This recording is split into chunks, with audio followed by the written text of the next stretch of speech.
Selama masa penjajahan Belanda, mereka meninggalkan banyak warisan yang hingga kini masih bisa ditemukan di berbagai wilayah Indonesia.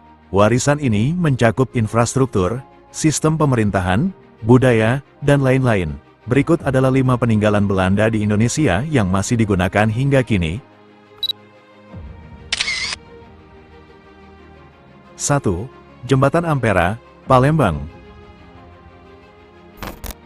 Meskipun dibangun pada masa pendudukan Jepang, banyak elemen konstruksinya dirancang oleh insinyur Belanda. Struktur ini masih menjadi ikon kota Palembang.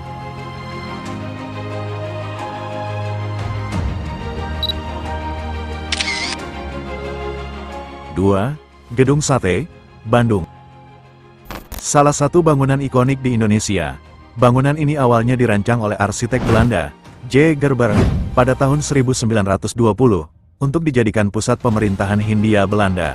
Gedung ini dikenal dengan desain arsitekturnya yang menggabungkan gaya Eropa dengan elemen tradisional Nusantara, seperti bentuk atapnya yang menyerupai Meru, struktur khas arsitektur tradisional Jawa dan Bali.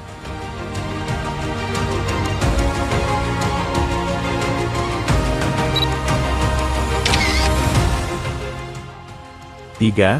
Benteng Vrendebuk, Yogyakarta.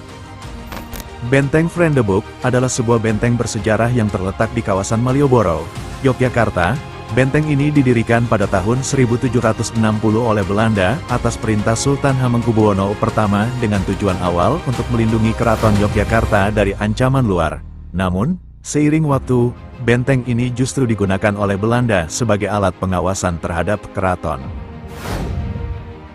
Saat ini, fungsinya telah berubah menjadi museum yang menyimpan sejarah perjuangan kemerdekaan.